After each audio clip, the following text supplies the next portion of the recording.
My fiancée cheated on me with her ex, then came back to me begging for forgiveness because the affair partner got her pregnant. So I did this. So I've been reading posts for a few days now, looking for solutions to my own situation. I don't know if this is the right sub or not. I'm new to Reddit, and I'm trying to find advice from people who are or have been in the same situation as me. Fiancée cheated and put the blame on me and my ex. Everyone feels sorry for her and asks me to forgive her. First of all, I would like to apologize in advance for my vocabulary and my expressions. I am French and English is therefore not my native language. It has now been about 2 weeks since I discovered that my fiancée, Marie, cheated on me with her ex because, according to her, she felt insecure because of my ex, Samia. It's the dumbest excuse I've heard in my life. But the worst thing is that everyone agrees with her and pressures me to forgive her. I want to hear the opinion of people who are not concerned. I will try to give a little background. It may be long. Samia and I is a long story. We met when we were both 3 years old. Her mother was a nanny at home and looked after several children, including me. We were so inseparable that our mothers became friends and decided to put us in the same school. So I practically spent my entire childhood until I was 13 with Samia. We were called the Siamese back then. We used to argue a lot, but we were always united with the other children, which meant that we were ostracized, but we didn't care as long as we had each other. When we were 11, our family started to think it wasn't healthy and that we needed to make other friends. It was while trying to separate us that we realized that we were deeply in love with each other, but our families were very conservative. She is of Arab origin and I am of African origin, so we hid the fact of dating. One night when I was 13, I made the mistake of going up to her room, which was on the first floor, through her window. It was dangerous but exciting. I had done that a few times before. We were just chatting at the time and kissing sometimes, nothing else. But that day, her father opened her door without warning. He caught us kissing and tried to call the police. I tried to escape through the window. I fell. I broke my arm. All the neighbors were out, and it went scandal. The whole neighborhood talked about it. Her father never liked me. He wanted to file a complaint against me. Even if I was not risking much at that age, it was still very humiliating for my family. My father therefore decided to send me to Africa to stay there for an indefinite period, but it was mainly to separate us. I tried to adapt to my new life. She also tried to adapt to her new life, but in the end, we had managed to keep in contact. We spoke via the internet, and when I came back to France after high school, it was as if we had never left each other. We continued to date in secret, and at 20, for us, it was clear that we wanted to spend the rest of our lives together. We were naive to think it was going to be that simple. We decided to tell our families, saying that we intended to get married, but for them, it was as if we had announced the apocalypse. Our respective families wanted everyone to get married in this culture. It caused a lot of tension in the neighborhood. Already when we were little, we had made a lot of noises and everyone always talked about us and gave their opinion on our lives. It was very painful. We tried to hold on for a year. She wanted us to go and finish our studies in another city very far from Paris and her families. But my father was sick at the time. I decided to stay, and when my father died, I didn't no longer have the strength to fight. I decided to break up, and she decided to go to another city. We had completely lost contact. I was tired of living in the neighborhood where people always talked about us. I chose to move to the student residence of a university. It was a terrible year. I came back to see my family on the weekends, and one day at a wedding, I met Marie. She had just moved to the neighborhood with her family. We were at the same table. We had spent that evening making jokes. We told each other about our lives. I told her about Samia, and she told me about her ex. She told me that she had left her ex after 2 years of her relationship because she did not want to sleep before marriage, but her ex could not hold on anymore. She told him to marry her then, but he was not ready, so she decided to end the relationship. We were two souls in pain. We had become friends over time. We went out together, but I realized that she was getting more and more irritated when I told her about Samia, so I stopped. One day she told me that she had feelings for me. I told her that I still had Samia in my heart. She told me that it was an opportunity to forget her. I agreed to date her. It was weird at first to be with another woman, but eventually I got used to it and started to like her. As time passed, she became more and more jealous of Samia, but I never spoke about her again after she confessed. It was weird she acted that way. I lived on campus, so I didn't know what was said in the neighborhood where I came from, but apparently people were talking about my old stories with Samia, telling anecdotes here and there. At the time, I broke my arm trying to escape to the window and other anecdotes. I reassured Marie by saying that was the past, but she always compared herself to Samia. It's true that Samia was very beautiful, but that was beyond my control. She blamed me for having dated such a beautiful woman, yet she never saw her. Maybe in a photo, I don't know. I always told her that she was the most beautiful in my eyes because she was the one who counted now, but she always had to compare herself to Samia. If we did activities together, she asked me if I had already done it with Samia. What she couldn't stand was that I was intimate with Samia. In short, it was becoming unbearable. Despite everything, I asked her to marry me. She was from the same culture as me, so it suited my family. I did not have the strength to fight again for this kind of thing. The wedding was to take place in August. A perfect timing for me because I will have finished my studies in July. Other than her insecurity, everything seemed fine until 2 weeks ago when I got a call from a number I didn't know from a guy who introduced himself as her ex. He told me that he and Marie were still seeing each other and that they had slept together several times. I didn't believe him. I thought his ex was trying to sabotage our relationship, but he sent me the screenshots of their discussion.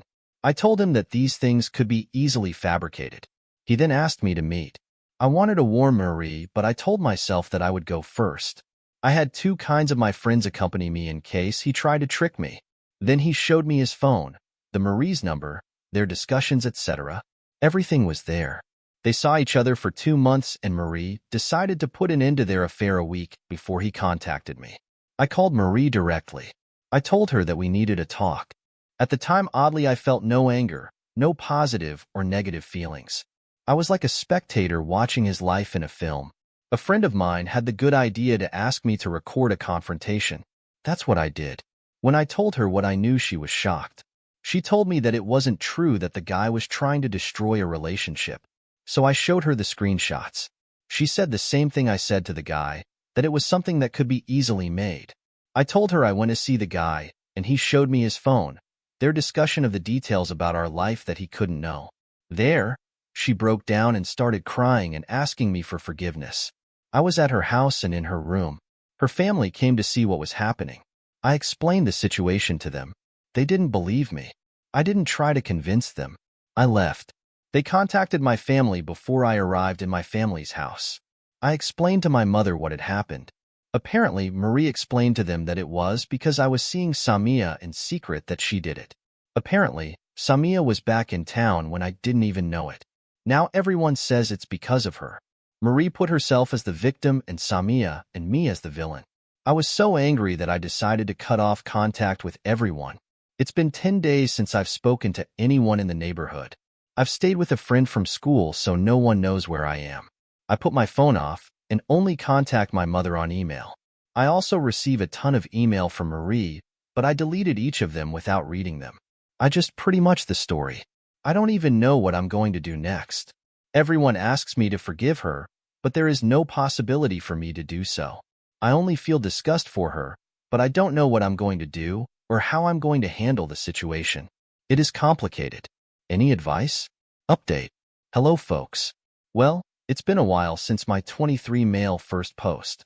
I've been receiving a lot of support in my DMs, and I can't thank you all enough.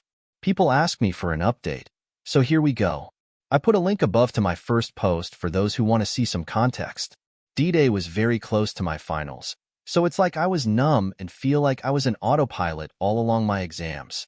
There was nothing else that mattered in that period, and honestly focusing on myself was all I needed, and now I'm officially an engineer. I remained in no contact, whether Marie, ex-fiancée a 22 female, her family, my family, or anyone who minded my business. But in the evening after my exams, when I finally get back to my apartment, everything came back like a big wave that fell on me. I was tired and felt abandoned by everyone. I was very anxious about the messages I was going to receive when I turned on my phone, so I didn't. I just wanted to sleep. I read that most people have mind movies of their significant other with their fair partner. I get those images, but oddly, it was me with Marie. I pictured a lot of times we cuddled, making out, etc., and I felt dirty. I kept scratching myself, and going to take a shower to clean myself from the feeling of getting dirty. I did that twice in that evening. I had trouble falling asleep in my bed. I scratched again because it reminded me of all those times Marie and I were sleeping in the bed, so I lay down on the floor. The next day, every time the images were too much to handle, I'd started scratching again and went showering to feel clean. I did that 8 times. Right now, I am doing it like 3 to 4 times a day. I'm afraid I will damage my skin. Has this ever happened to any of you? Hope it's not a compulsive mental illness. So the next day, I turned on my phone. The message is kept coming. There were over 200 text messages and many voicemails. I didn't read any of them. I deleted everything. I didn't have the strength to go through the same crap where people told me the same things again and again. I decided to go to my family's house. I couldn't keep hiding any longer. I already knew I was going to find people there like every Saturday. I have never been so stressed in my life. When I get home, I found there my uncle, my father's brother, and self-proclaimed head of the family after my father passed away.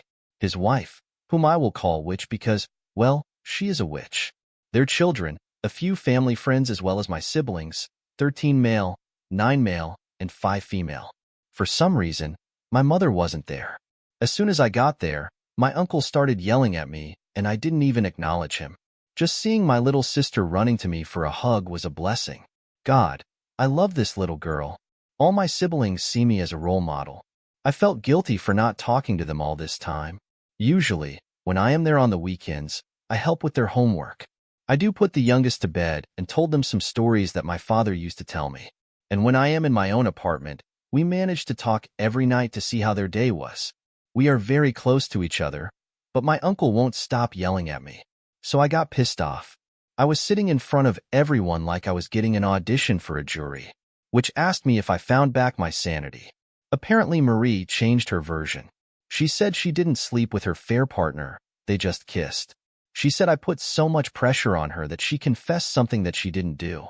And I know what I saw in a fair partner's phone. This girl called Marie, I don't know who she is anymore. She turned out to be such a manipulative person. How can someone hide such a vicious nature for so long? Or am I such a fool who wasn't able to notice anything? Before we started dating, she told me lying was a deal breaker, that what she hated most in the world was narcissistic perverts. Well, she embodies everything she hates. It's beyond my little mind. Well, at that point, I didn't care anymore. I've told everyone what I've been through, and that they have the choice to believe either me they've known my whole life or someone they've known a little longer than a year, which told me that it was impossible, because Marie is a sweet and loving girl who helps the community and who even volunteers. Well, I told her that was irrelevant because even Hitler volunteered in some point of his life.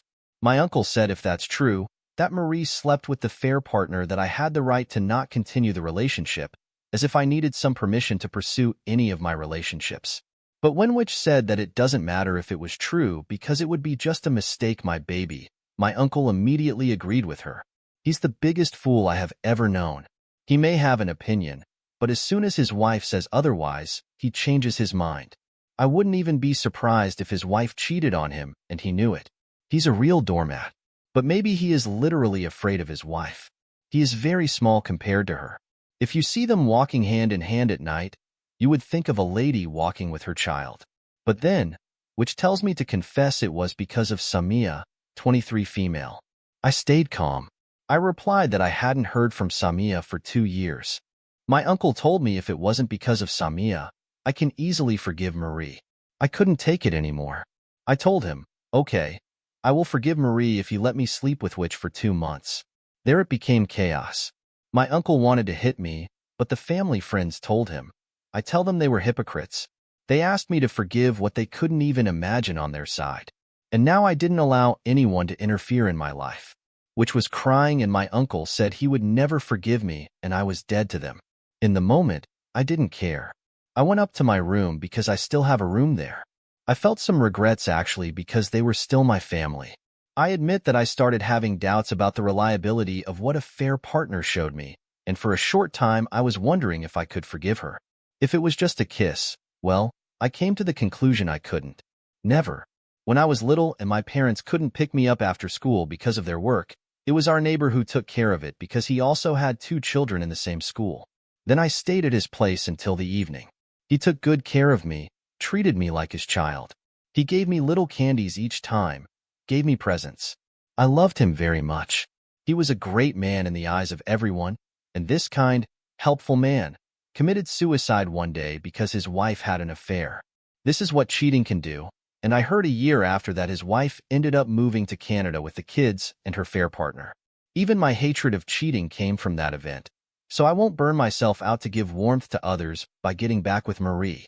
Even though, honestly, I don't get why people are trying so hard to get me back with Marie and how the heck it would benefit them.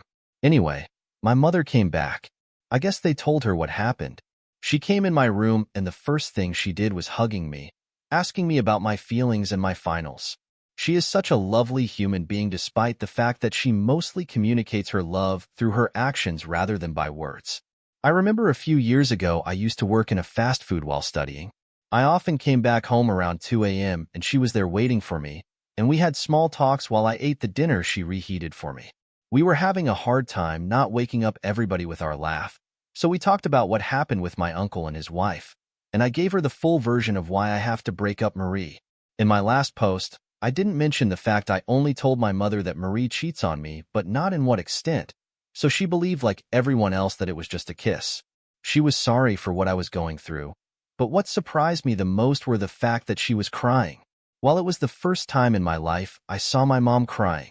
Even when my father passed away, she was still smiling and trying to be the support system we needed and would cry only in the night in her room when she thought everyone was sleeping.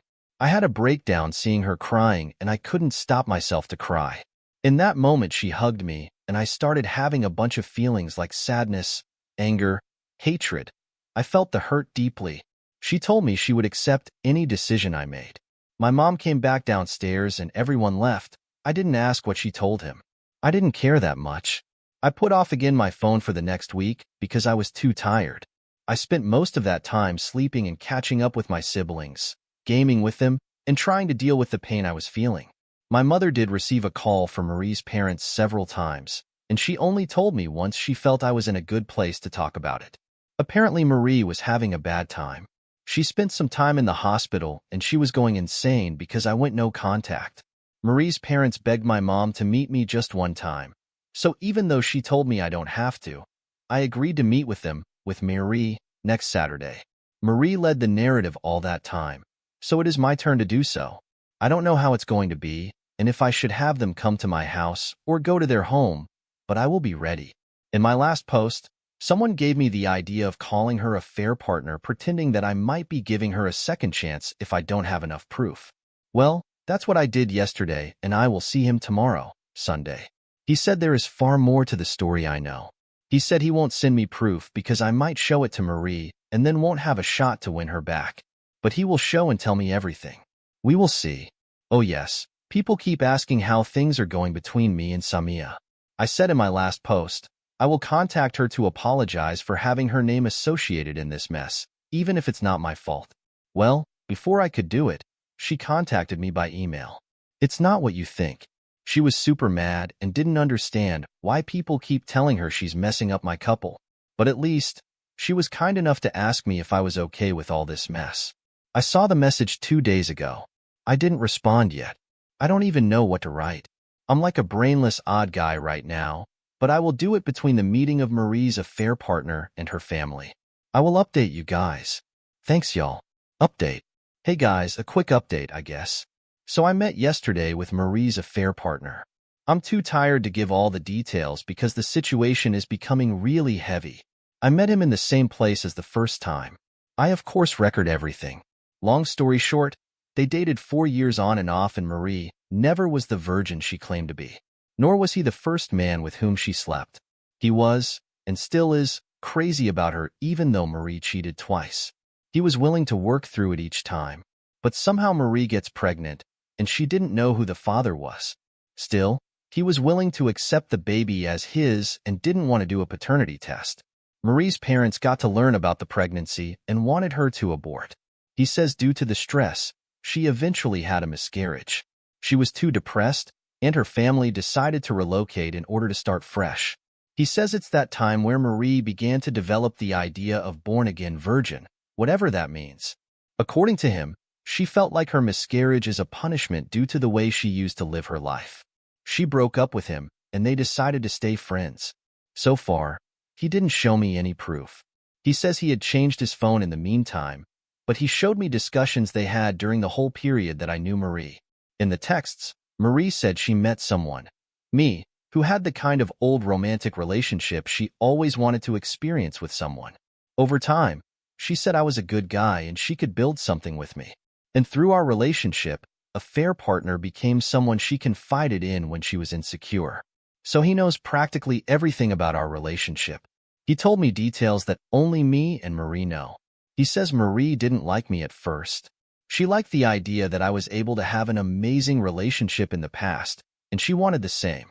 She thinks that Marie still doesn't love me. She just loves the idea of having me completely, and she never felt that she had me completely, so it became an obsession.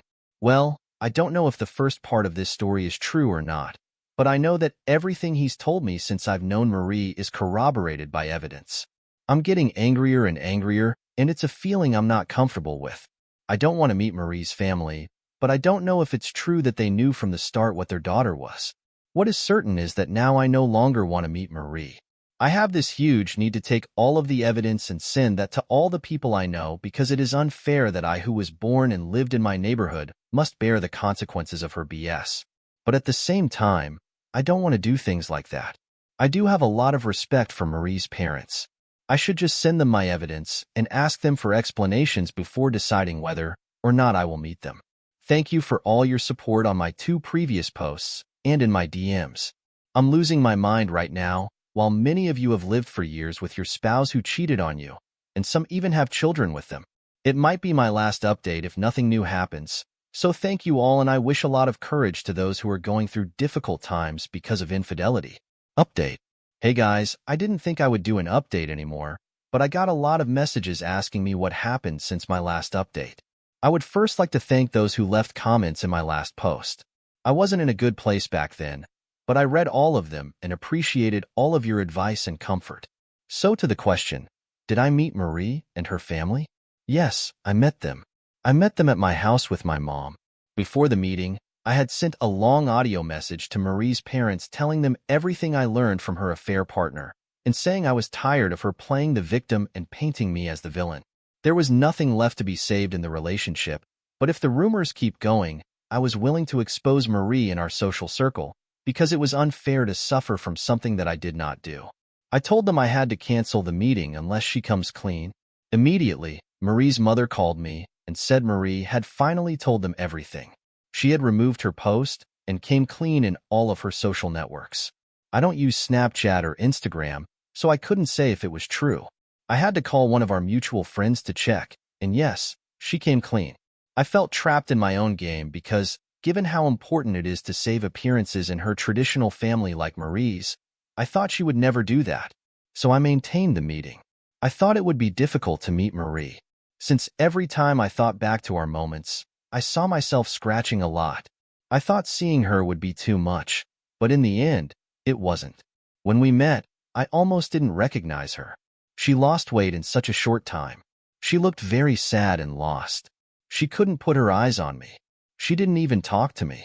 We were in our living room and had small talk at the beginning until her mother started to beg me to take her back. She was very insecure. That's why she did what she did.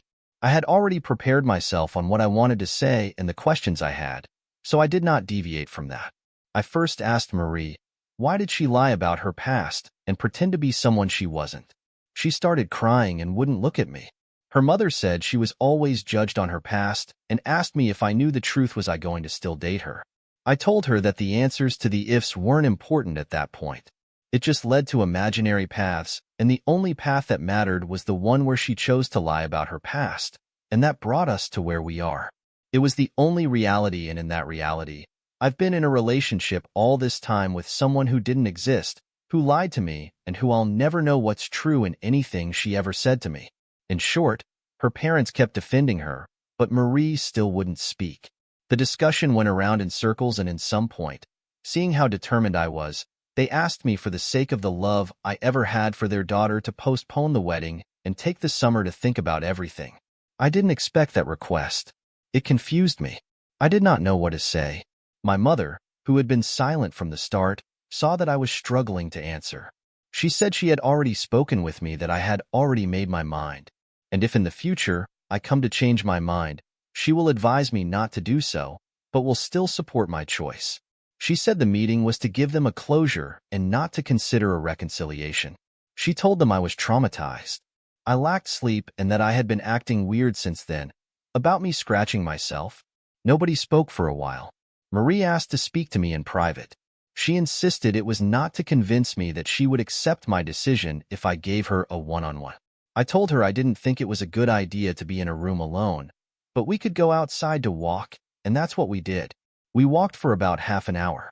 It was the first time I felt her so vulnerable, and where she finally took accountability for her actions. She told me that it was true that she had promiscuous past. She never had any trauma that explains this. She grew up in a loving family. It was probably just her nature, but she started having sex at 12. At 15, she used to have different partners at the same time. At 18, she had already slept with 40 people, and she had stopped counting after that. She told me she had never known love before me. She just looked in sex for a way to be loved and to seek validation. She was loved by the fair partner. She never knew a man could love her the way the fair partner did. She thought that was what she was looking for. Ultimately, she couldn't love a fair partner the way he did. She couldn't stop sleeping with other guys because the only time she thinks she could love was when she was getting intimate with someone. But after that, the feeling disappeared and only remained a feeling of emptiness. She eventually got pregnant, started loving her unborn child, but had a miscarriage. And that's when she started questioning her whole life. Her family moved away so she could start over. She broke up with a fair partner because she didn't love him, but he was a good person and loved their friendship, so they never stopped communicating. Even before meeting me, she had heard of me and Samia. The first time was in a fast food restaurant where Samia and I used to eat. We were friends with the owner's son, and he knew us too and used to offer us kebabs. He always used to take pictures of his loyal customers and other things and put them on the walls of his restaurant. Among the photos, there were two with me and Samia, one where we were 11 and another where we were 19. Everyone in the neighborhood knew the story behind the 19-year-old picture. It was my birthday. I was born in September, so Samia had worked all summer to be able to give me a dream birthday. She bought me a tuxedo and she put on a nice evening dress. She rented a limo waiting for me in the front of my house. She promised me a dream evening. We got into the limo, but 200 meters later, the limo stopped. She said we had arrived at our destination, but we got off in front of the modest fast food. I was too embarrassed to have put on a suit, have a ride in a limo, and ended up at that fast food restaurant. She had that kind of humor, but that was cool. We ordered the same kebabs that the owner used to offer us, and she bought a muffin and put a candle on it, lit it, and asked me to blow on it. The owner had taken a picture in that moment and liked to tell the prank that Samia had done to me, even if she did give me the greatest birthday after, but that is another story. So when Marie found out about the story, she asked for more. People told her other things here and there, and that's when she said she wanted to experience this kind of love. When she met me and knew that I was the guy in the picture, she wanted to show me. She was intimidated by the story she heard of me, and before she knew it, she had started lying to hide her past. And when she realized that she was already attached to me, she couldn't take those lies back because if she told me the truth, I would never want to see her again. She felt guilty throughout her relationship. She discovered that she was in love with me, and it was the first time she felt love without having to sleep with someone. And the only reason other than her lies, she couldn't sleep with me, where she was scared that her love would vanish after that. Our relationship was everything for her, but she thought the lies she told meant that we had no future if I found out. She felt unworthy of me, and that's what fed her insecurity about losing me, and she hated herself so much she was sabotaging the relationship, and one of her behaviors was going back to her demons and cheating on me with her fair partner. She had to be hit her hard when I found out the truth, and that's where she lost herself. She didn't know she was able to turn into a monster in order to try to keep me in her life. She made up excuses. She tried to guilt me into staying with her. When she realized it wasn't going to work, she passed out and spent time in a hospital. She didn't want to live anymore, not because she lost me, but because she realized what she had become, and it was unbearable. She says she didn't want to force me to be with her anymore, and even if I forgive her, she would never forgive herself. She says she started going to therapy to find out why she did what she did and who she really was. She says it might be a long process, but if I could find compassion in my heart to forgive her and help her be a better person, she would be grateful to me all her life. I wasn't gonna, but at that moment I was so weak when I heard her request that I almost agreed to keep in touch in order to help her. I had so much empathy with this woman who hurt me. It was crazy, but I knew from that moment I saw her that the feelings I had for her no longer existed. I explained to her that I needed to distance myself to heal, and that she didn't need me to heal, that she thinks she needs me, but to heal she has to face things herself, and that's the only way she can grow out of it. She said she already knew what I was going to say, but if she didn't try, she would have regrets all of her life. She tells me she accepts my decision, but she is not giving up on me, and she will seek to become the best version of herself, and she believes in the future we will reunite. I wanted to tell her that I could never be with someone who cheated on me, or who has cheated before, but I kept quiet. I just said that I had moved on, and that it wasn't good for her if I gave her hope. She said nothing. We ended up talking about something else. Her parents contacted her and told her they were already home, so I walked her at her house. Before going, I told her I will be no contact. It was the only healthy way to heal. She agreed, but that will be so hard because we will be in the same neighborhood, and we might run into each other from time to time. She asked me for a last hug. I hugged her. I left, and frankly I felt lighter after this talk. I had no more anger, and I still have no anger in me. Maybe it will come back in the future, as I have been told healing is not linear. That's basically the meeting. So, to the question, did I meet Simia? Yes. I met Simia twice, but I'm not sure this is the right sub to talk about it. Maybe I'll do a final update before going to my summer vacation for anyone interested to find out what happened and where I'm going from here. Thank you all. You are a great help all along. Update.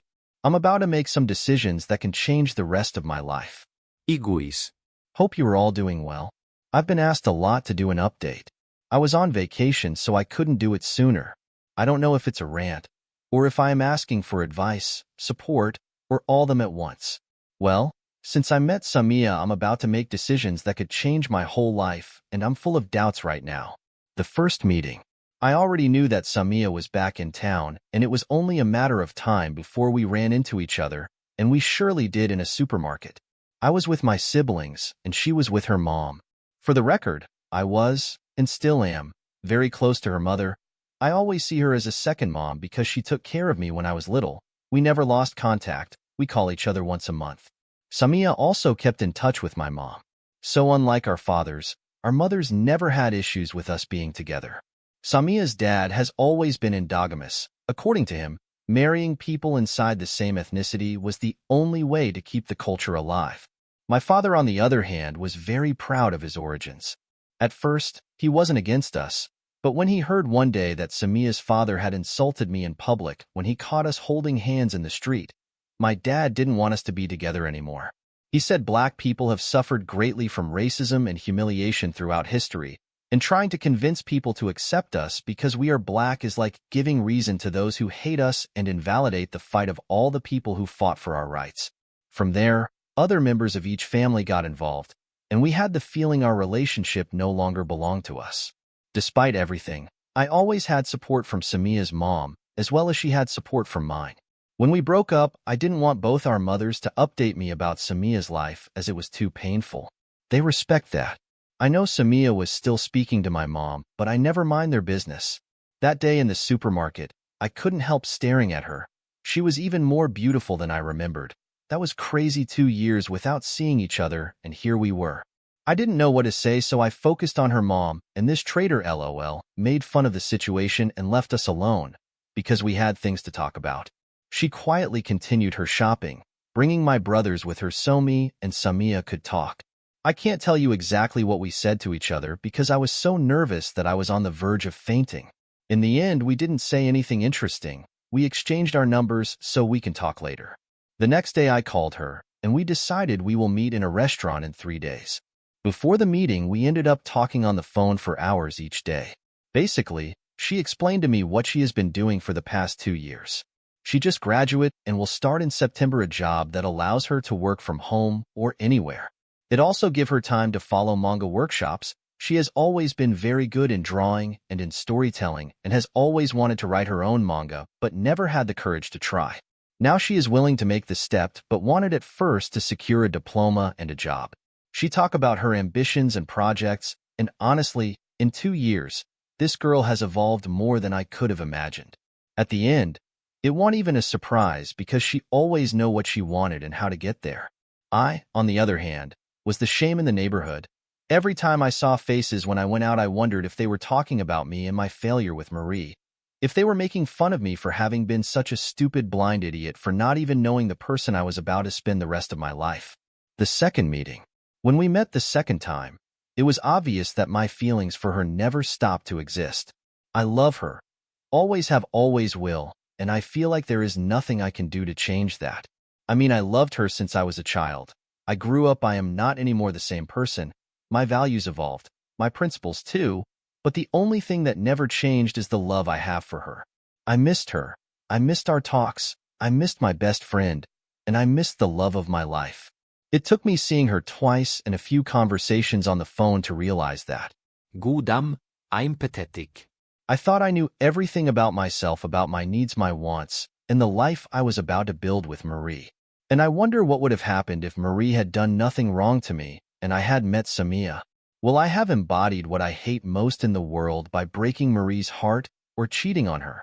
I don't know. I'm weaker than I thought. My principles may be less solid than I thought. I remember the words of an old man. He told me that we were all deceivers. Some already know it and others don't know it yet.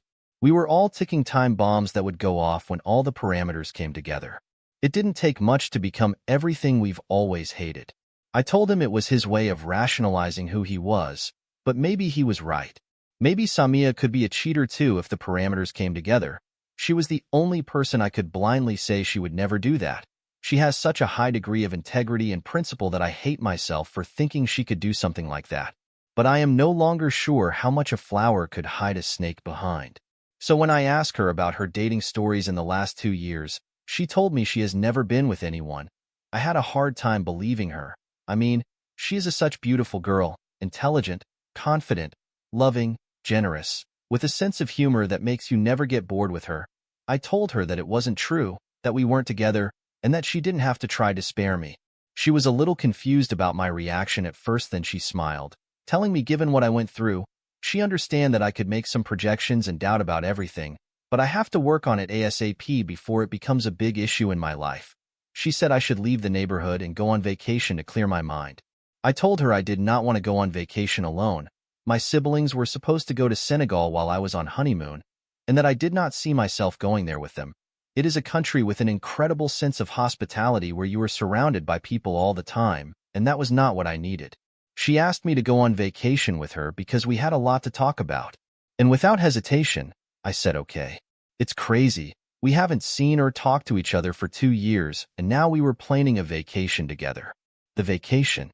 When I announced this to my mom, she was very worried, but strangely not for me. She told me not to break Samia's heart and to behave honorably, like no sex before marriage lol.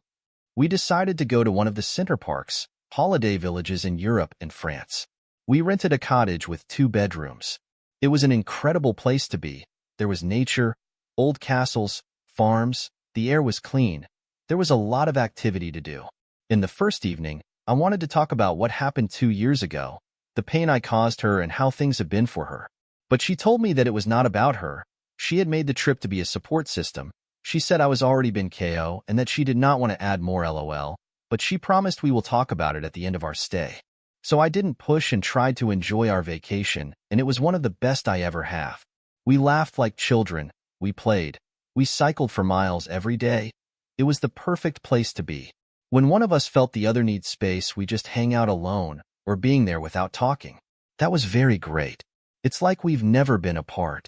Finally, we discussed our breakup on the last day we were due home.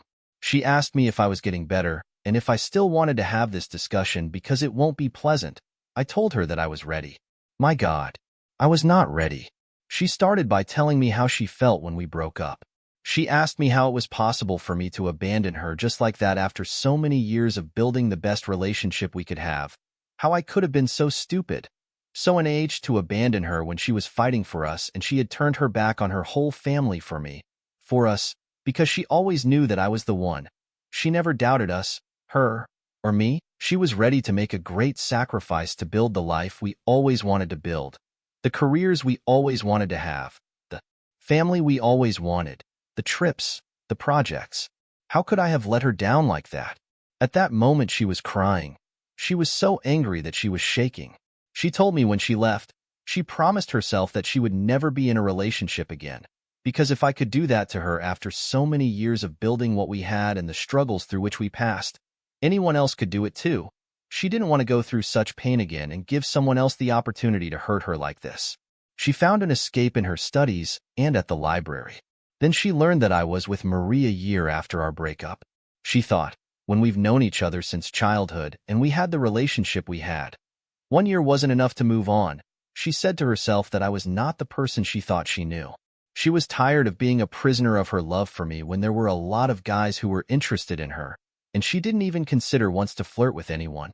She never wanted anyone's attention and never sought validation from anyone else. She had come to the conclusion that she was not normal and something had to change. So she started talking with a guy and then went to a restaurant, then to the cinema, and on their third meeting, the guy took her hand. She was so uncomfortable that she thought she would faint. She just had an urge to vomit. She felt like she was cheating on me. It's crazy. I was with another woman. We broke up and still she couldn't even grab someone else's hand. She understood that she needed help, so she began to see a therapist for several months. She decided to act on things she can control like her academic success, her career, and her life choices. As for me, she hated me deep down, especially when she knew I was going to get married. She came back to see her family after her finals, and because she didn't see them for 2 years, she rarely spoke to her father and wanted to fix their relationship as she figured I wasn't worth the fight she had with her dad. When she heard Marie had cheated on me, her first reaction was to say that it was karma. But she was worried about me. She knew how abject infidelity was to me. When she saw me, she was still angry, but she realized that this hate didn't exist, that she never hated me, and it drove her crazy to feel so weak in front of me when she had always made logical decisions in her life.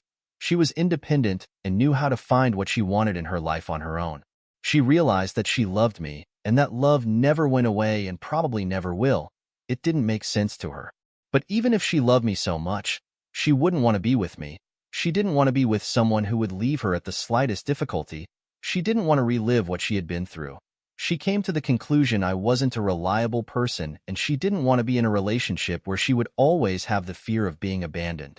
Despite everything, she came to cry in my arms and said to me, "You see, I keep doing irrational things and it kills me." I didn't speak. I listened to her throughout and didn't try to justify myself. I told her there was an explanation for all of this, but if I did it right now, it would be like if I was not listening and I was invalidating how she felt. Finally, I told her that I would have never went with her after my father died because it was my responsibility to take care of my siblings and not leave my mother alone with 3 children. But I should never have broken up with her. I should have let her go and I should have proposed a LDR as we've been already there in the past. I told her that I don't know what my word is worth to her, but I sincerely meant it and I apologized for not being able to make the right decision and hurting her in this way. I probably didn't deserve a second chance with her because I was realizing that I wasn't the strong, confident person I thought I was. But I missed her. I missed what we had and I apologize. She also apologized for putting me in a position of deciding whether to come with her or stay with my family, that she had been selfish for only considering her pain and not considering the responsibilities I had. The discussion lasted for more than 3 hours. It was heavy, but we needed it.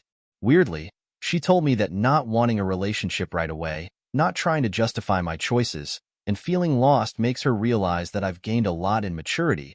She said I used to always have the need to think that I had to be perfect, that I always had to make the right decisions and lead by example. My dilemmas. If there's one thing I'm sure of right now, it's that I'll love this girl all my life. That's the only thing I'm sure of. The rest is a mess. First, I am 3 months ago, I knew exactly what I was going to do. I was going to pass the last school exams of my whole life, become an information systems engineer, get married, go on honeymoon, and start working in October in the company in which I had been doing my internship for more than 6 months, and who had offered me a contract with a very good salary. Everything was planned. And it happened what happened, and since then nothing is the same.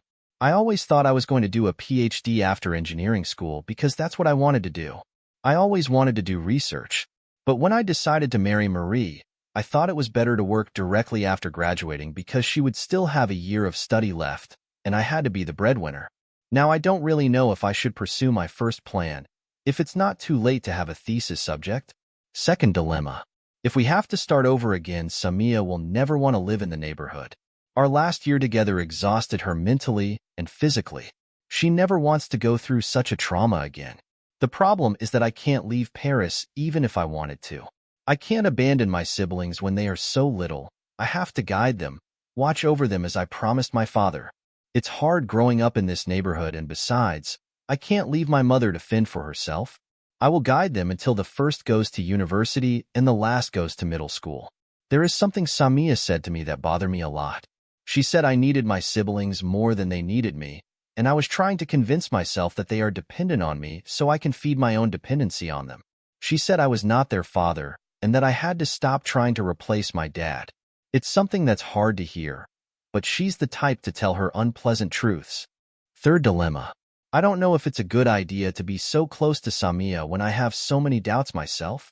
Even if we both admitted that we loved each other, I'm not in the best conditions to start a romantic relationship again, and I'm afraid of hurting her because it's too soon.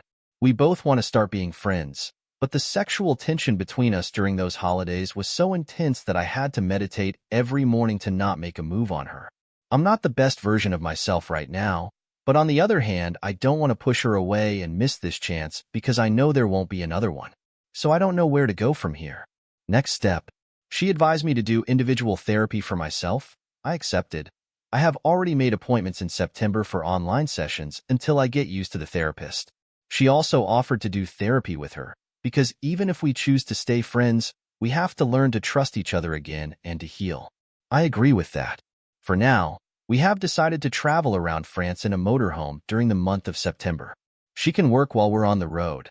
I can reflect on myself while looking for a thesis director. I could also take this opportunity to see what my siblings are doing without me helping them on everything. It will be an exciting adventure that we can afford financially. Here is where I am with a lot of decisions to make. I arrived on Reddit lost, not knowing what to do or how to do it. Without this support, I don't think I will be where I am today. So thank you all.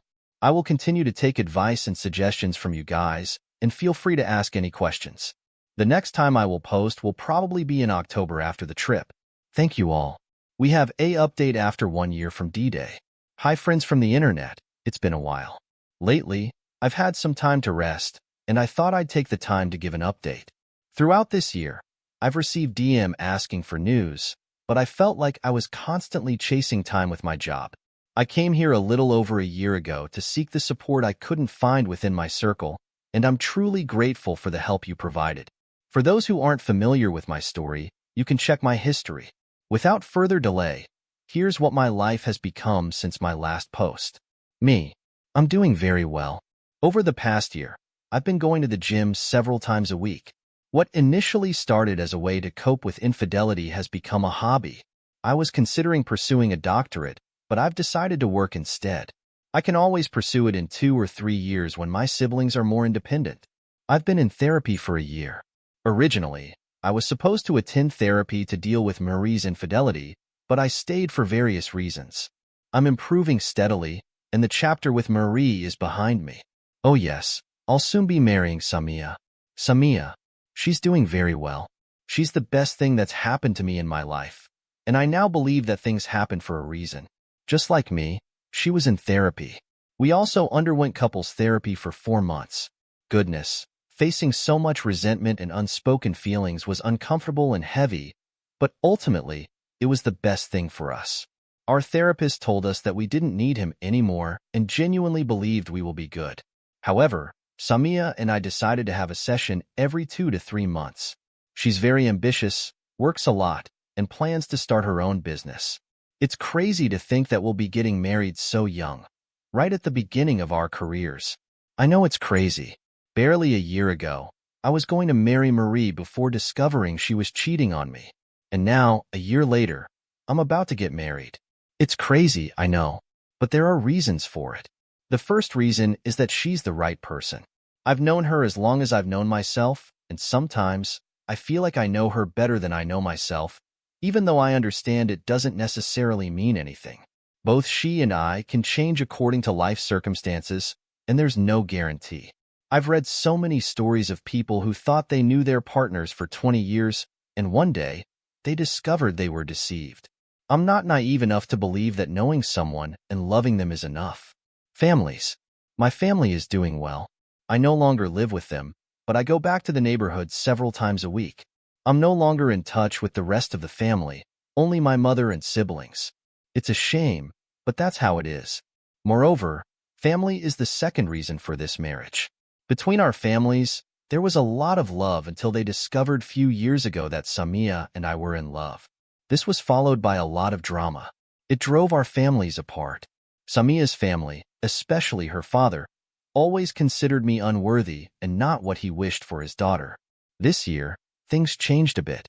When they found out we were back together, I think they either resigned themselves or perhaps they knew we were ready to cut ties if necessary. The only thing they asked of us was to have a religious wedding ceremony before living together. Samia and I discussed it, and frankly, for over 10 years, they've tried to separate us. If that's the price to pay, we'll gladly do it. It was our intention anyway. So now, I'm searching for an original way to formally propose. Marie. She didn't make things easy. When she asked me to help her become a better person, I initially wanted to accept, but I thought I might get stuck in that situation without an exit strategy. So, I eventually decided to cut all contact with her. She wasn't happy about that, and when she learned that I was dating Samia, apparently she couldn't handle the news well and ended up in a hospital. I don't know more about it because I didn't contact her or her family. In fact, that's why I chose to move permanently, because they said it was Samia's and my fault. From what I've heard, her family decided to move somewhere else to give her a fresh start in a new environment. That's all I know. So, this wasn't an exciting update, but honestly, I much prefer a quiet life to the drama of last summer.